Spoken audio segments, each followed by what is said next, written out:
Hello and welcome to What's Map for Cities Skylines, your one-stop shop for everything workshop. There are thousands of items on the workshop now, so finding the right one for your next city build is a huge task. So each day, Monday to Saturday, we'll review some using our 5-star rating and the coveted seal of approval.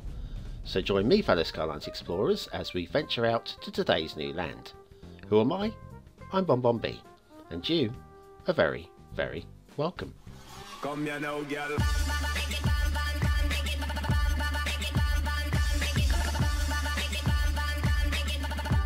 Hello and welcome to What's Map, your one-stop shop for everything workshop. BonBon here, how you doing? Right, today we've got a map that is riding high, well in the top 20, number 12 in the top 20 of the Steam Workshop charts at the moment. And it's down to it being a big YouTuber. 600,000 subscribers this YouTuber has, and of course his fans are going to mark up his map for all they're worth. Honestly, it's not the best map you will have seen this week, by any stretch of the imagination. Having said that, oh no, that's all I can say really. It's disheartening to me, but God bless him. I've seen this channel. His channel looks quite enticing. If only I could understand the word he was saying, being Dutch. How can you rate me up somehow? Let me think. Ah, that's right, you could hit the like button and you get me seen by more people, and I'd be appreciated if you could do that for me. Thank you very much. Right, off to Asset World for today's Quirky Asset of the Week. Now, let's have a quick look. We'll have a little drive through at Street View first of all. This is how the city's looking at the moment. I'm quite pleased with it, considering we are reacting with this. This is like the city we're building just by putting down what's reviewed on that particular day. And today's one, well, it's a quirky, fun little, one of the smallest assets we're ever going to see, I think. It's a prop. It's a tiny weeny little tiny weeny small small prop. Let's scoot down here and take a little right down here. We've got a plaza down here we're heading for. Here's your plaza. Now this prop is just, it's glorious. It's tiny. Look, pigeons. It's just a pigeon, and you can use prop snapping to stick it up on top of monuments and stuff. I haven't got prop snapping, so they're just like walking around on the ground. They're ever so cool, ever so sweet. They don't fly, they don't move, they're just props. Props to you, Sparks, for producing this. There are other birds, of course, in the city, like this seagull up here, which does a little plop right now. I love the way that they, yeah. Oh, they squit all over the city. It's great. Theme and LUT combo for this week is the SCT Indust, Stray Cats Theme Industrial by Rafa, with the relight to Lush LUT. And it's the last Factoids of the week. Still on sport. Ski slopes are graded by colour, according to their difficulty. Now, I thought they were all white, you know. Snow, white, never mind. Yeah, no, it's not something I would ever do, throw myself down the side of a mountain with some sticks tied to my feet. I just couldn't do it. But props to you, if you are brave enough to do so, or have done so in the past. An event called plunging, this is more my sort of sport, was included in the 1904 Olympics. Competitors would dive in from the side of the swimming pool and float as far as possible in 1 minute. Basically, for big floaters. And I'm sure there's a joke about poo water in there somehow. I think we'll avoid that one. So anyways, let's have a quick look at this map, shall we? Overview. It's obviously, it's a terrain party style look at a location. Not sure if it's actually terrain party, because it's not exactly to scale, of course, which is going to throw a lot of things out. Allowing for that, though, I'm still going to mark this as a playability map, as not necessarily a specifically realistic map, but it's kind of got to look sensible, yeah? Yeah, okay. Today's map is the Netherlands by Cities Games. I'm pretty sure it's T's and not Ties. I've done a little bit of Dutch research for this, because I'm going to upset a lot of Dutch with my pronunciations today, no doubt. There's your start square. Start square intersections there, but actually no start square intersection, if you know what I mean. We'll get to that later. Resources, I thought there would be more fertile land. I'm surprised by the amount of oil, but I've checked up and there is actually a lot of natural gas and oil reserves in the Netherlands. Not surprised actually. And then resources, well, we just got a realistic theme, and of course the realistic 1.2 LUTs, because there is nothing else prescribed. Link of course to the YouTuber's channel is right there also if you want to check them out. Now, as we are have condensed the whole country into such a small area, well, where everything, this hill here would be over many miles, it's condensed down to a few inches, which means that the incline is actually really steep indeed. This is where you have to use a little bit of common sense, I think, as a map maker, just to level things out a bit. You can't have an exact one-to-one representation of the map in such a small area. So anyway, yes, we've got a very uppy-downy rail line, and for that I kind of got to mark the rail down. The rail goes across here. Now we've got a little bit of anarchy going on here. This is the best bit of anarchy on the whole map. You're going to see a lot worse than this, I promise you, in the minutes to come. Having said that, you can see the rails, so for me that works, and I would not be marking that one down. I would worry about any vehicles driving across it. However, that road is not actually a road, and we will cover that one a bit later on. That's right, it's not a road. I know it looks like a road, it's not a road. Trust me, believe me, I know what I'm talking about for once. The rail splits here. We're going to take the good path, first of all, the straight on path. It doesn't go very far, but what there is of it is quite nice. Comes alongside here, a little bit uppy downy, and we dead end here. Not quite sure what you're supposed to do with this, but there is an option to do something with it.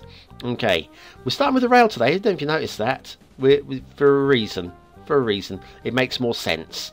The rail on the other route is less good. First of all, we plummet down like a roller coaster here, and then we have some bad road anarchy. How's the train supposed to get through that? I mean, I know it will.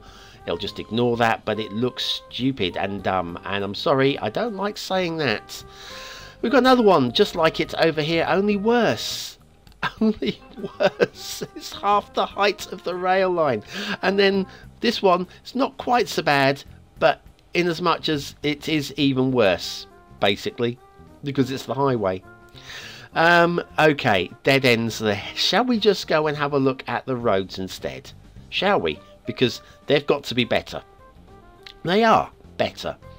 Not a great deal. Now, we are in the fog at the moment, and we have got a little bit of possible blue mantle shining through that. We're going to ignore it because it's in the fog, right? As long as there's no blue mantle like out here, maybe.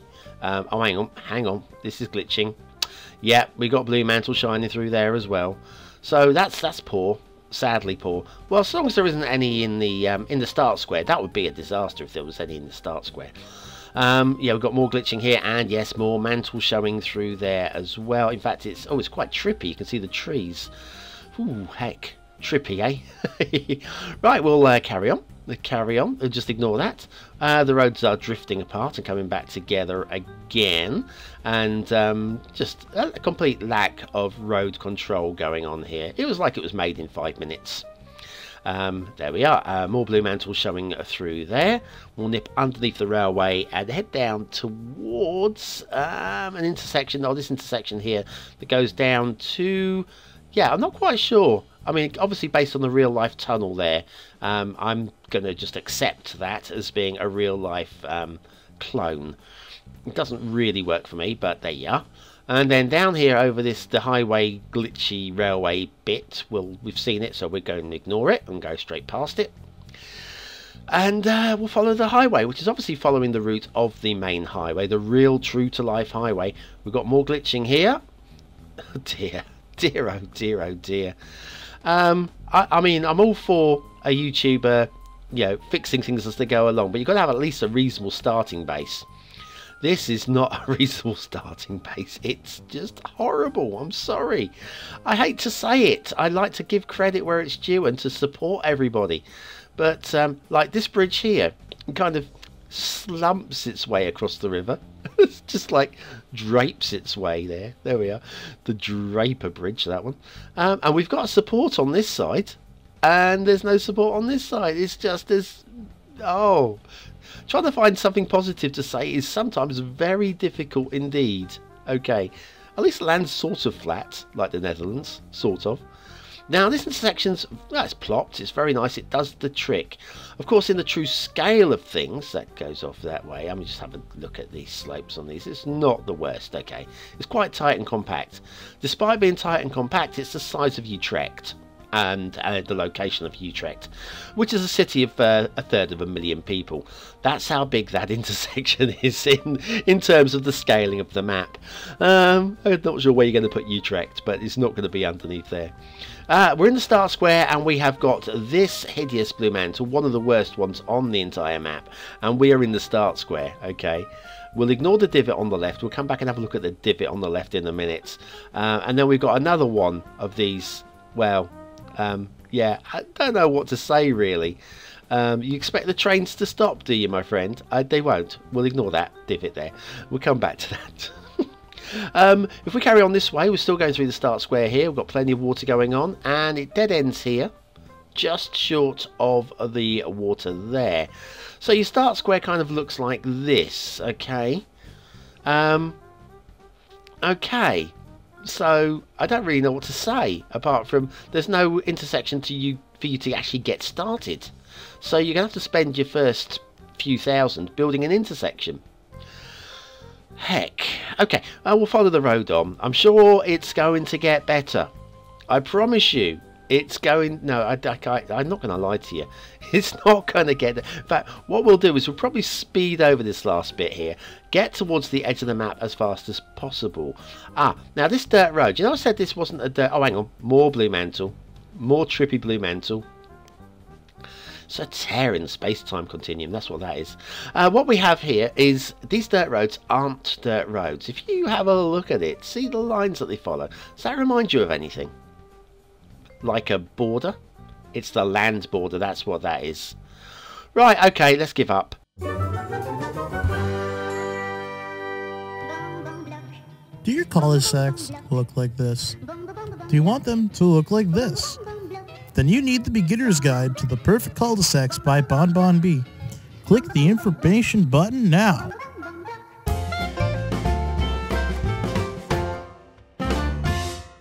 Yeah, we really couldn't scoot to the edge of the map there. Let's have a look at the shipping, because now the Netherlands has got one of the world's truly great shipping ports in Rotterdam.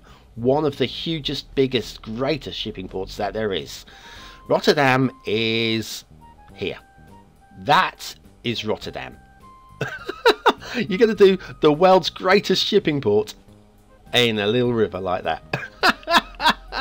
It's brilliant. We've got all these right angle turns as well, which is just horrible, I'm afraid. And then if we follow this one up, and we've got another right angle turn here, that shipping is going to have to be taking lots of right angle turns. Water flow. Now this is the I believe it's called the Waal at or the Vaal even. We've got no water flow going on there. We've got some coming from the rivers. Okay, that's good news. Start square water is going to be from these little lakes, so I bet you could draw from one and pump sewage into the other and hopefully not overflow it until of course you expand into the river network. The river network, like I say, the Waal stroke the Vaal is the bottom part of the Rhine. Oh, this little lake here, this is he's forgotten to fill it. This is near the town of Gouda and or Gouda. I'm going Gouda. It's not very Gouda though, is it? The Rhine, this is the Rhine, one of the world's great rivers, and it's not bad at this point. It's a bit narrow, but of course we are oh, and we've got drowned trees. The Rhine, renowned for drowning its trees. There it is. Through the border. This has got to be Germany, I imagine now, the border to Germany. Oh, we've got a little bit of flooding on the border there as well. More drowned trees, and then the Rhine goes wrong. It's the wrong Rhine. Look, we've got water problems. Now, the map has been running for quite a while. I've given it plenty of time to sort itself out. This is going to be a permanent problem with this part of the river. We've just got glitchy water caused by, well, poor design, sadly. Sadly. it's poor. But anyways, let's have a look at other things like, oh, everybody's favourite factories. Right, okay. And then we've got resources. We have got resources, and there is quite a lot of oil and natural gas to be tapped at within the Netherlands, which is great. I think it's lovely that's been put in there. So for industries, that's good. I did mention earlier though I would like to have seen more fertile land. Fertile land is very much restricted to these little blotches. The Netherlands, well renowned for its farmland, and you're just not going to be able to do a great job of it there, I'm afraid. Rotterdam and the water flow, right? Yeah, you're expecting shipping down here. You don't get shipping, you get trees, which are great for building ships if it's 1750, which, according to my clock, isn't. Let's have a little drag and see how many trees we've got underwater there. While I remind you that this is your chance to vote. Is it a 1-star map? Is it a 5-star map? Is it somewhere in between? Your vote really does count. We use it at the end of the month towards the Viewers' Choice Awards to find the top 10 maps of the month. Is this going to be one of the best? Is it better than my map? If it is, give it 5 stars because it really does deserve it if it's better than my map. What have we got though? Aesthetically, I'm disappointed. I'm going to say it does look like the Netherlands from up here, and that's an aesthetic thing. So based on the fact that it looks like the Netherlands, I'm giving it a 2nd star. 2 stars for aesthetics. Detailing. It's kind of basically a 1-star map, but I always try and find something positive to say, and I quite like the fact that the border has been drawn in with that dirt road, and for that I'm going to give a 2nd star. 2 stars for detail. Gameplay potential. It hurts. It really hurts. The fact that you can build a city on here and it would work gets a 2nd star. But beyond that, I'm really struggling to find anything positive to say. So many downers, I'm afraid. It's great for the YouTuber Tease Games, but I'm just giving 2 stars. The Netherlands by Tease Games. He's a great YouTuber, a very popular YouTuber. Do check out his channel if you speak Dutch. I don't. I'm sucked in. I enjoyed his stuff. I didn't have a clue what he was talking about. I'm sure he will understand every word I speak because they're far more bilingual over there in Dutchland. Well, thanks very much. Thanks very much for watching, for commenting, for liking, for subscribing, and for putting up with my pronunciations of Gouda and well, I think I've got Rotterdam about right. There's a map on screen now you can want to vote on. It's up there now. Check it out. I'll see you tomorrow for the Steam Weekly Chart Show and a little bit of Asset World, and back on Monday for one more What Map. See you then.